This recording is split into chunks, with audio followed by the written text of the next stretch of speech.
একজন রাজ্জাক মৃত্যু হবে, আমি তো মনে করি না মৃত্যু হবে। সালমান শাহর কি মৃত্যু হয়েছে ভাই?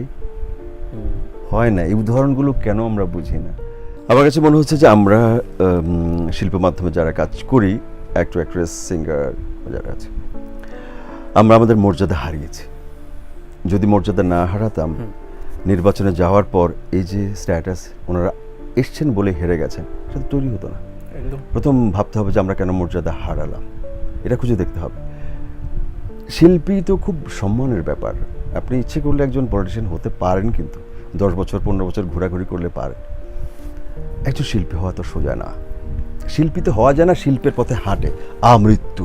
সেটাই শিল্পী, মানে শিল্পের দিকে আজীবন চর্চার মধ্যে থেকে যাত্রায় থাকা, চলমান থাকা, এটাই তো শিল্পী। তো আমরা মনে করি একজন শিল্পীর চাইতে একজন পলিটিশিয়ান অনেক বেশি লোভনীয়। এটা যখন ভেবে ফেলি তখন তো আর কিছু বলার থাকে না। আমি মনে করি যে একজন শিল্পীর মৃত্যু হয় না। একজন পলিটিশিয়ান আমাদের এখনকার, আমি জানি না, খুব কম উদাহরণই আছেন। একজন পলিটিশিয়ান মৃত্যুর পর কয়দিন থাকেন, আদৌ থাকেন কিনা, মৃত্যুর আগে তো মৃত্যু হয়ে যায়। কারণ মানুষ যাদেরকে হৃদয়ে ধারণ করে না ওদের তো মৃত্যুই বলে।